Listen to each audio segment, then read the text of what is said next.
prosperity, no end. And if he had abundance, and if he had good health, and even if he lived in this world for 1,000 years, and this, وَكَانَ هَذَا مَصِيرُهُ, this is going to be his ultimate abode, then he is لَكَانَ أَشْقَى النَّاسِ, he is the most wretched and unfortunate. And then Allah subhanahu wa ta'ala moved the veils between the angels and that mu'min's Jannah, his abode in paradise. And they see the abode in paradise of a mu'min, which Allah ta'ala has prepared for us. Because Allah ta'ala knows, He has kept desires within us. He knows we would rather be sleeping right now. He knows that I would rather be sitting listening to somebody than speaking myself. He knows that it's difficult for us to make sacrifices. The holy month of Ramadan is coming up. For us to sacrifice our food, our desires, our drink is difficult. Allah Ta'ala knows this. So Allah subhanahu wa ta'ala says, don't worry my slaves. I'm only testing you in this world for a short time. And I have prepared for you in the hereafter a paradise. أَعَدَدْتُ لِعِبَادِيَ الصَّالِحِينَ مَا لَا عَيْنٌ رَأَتْ وَلَا أُذُنٌ سَمِعَتْ وَلَا خَطَرَ عَلَى قَلْبِ بَشَرٍ.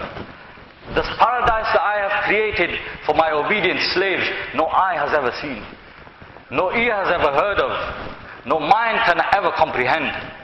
Sometimes if you go to these art galleries, they have exhibitions, depictions of paradise. People, according to their own thinking, imagination, they have drawn pictures of paradise. Now you get computer fantasy art.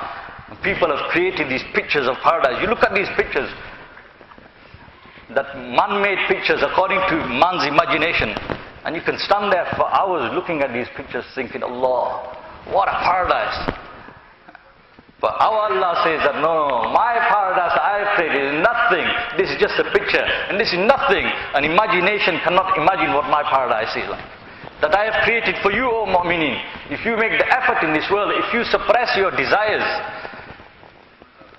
if you abstain from sin, if you worry and strive to please me instead of trying to please yourself and please other people and please your caprice and your desires, then this is a paradise that I have prepared for you. And the example our elders give in this world of sin, of desires, of temptation, they say two people, Molana Umar Sahib, again he used to give the example, two people are in hospital and they have a skin disease, eczema or something. And they've been scratching, itching themselves, scratching. And because of this, their skins have become torn and they're bleeding and they've got pus coming out of their wounds.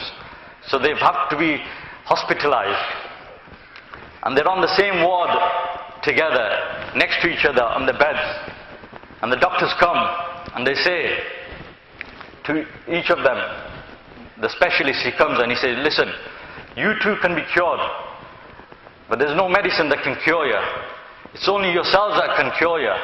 All you've got to do is follow my advice. Don't scratch yourselves. If any of us have had chicken pox or something, we know how hard it is to resist that temptation. I remember ourselves, our mothers used to tie us to the bed. And we used to think she's a tyrant. She was trying to save us. Because that temptation, it feels so nice, it's scratching away. So they have to tie you. To resist the temptation, the doctor says, don't scratch yourselves and you'll be cured. The elders say,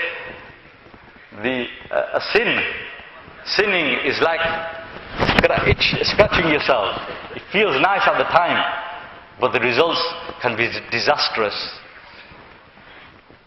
Chand minute ka maza, Salo Bar ki saza, as they say, a few minutes of pleasure, and then a person suffers the consequences of those sins in this life and the hereafter. So the doctor says, don't scratch yourselves. So they listen, and the doctor says it with so much passion that they are really affected by the speech of this doctor.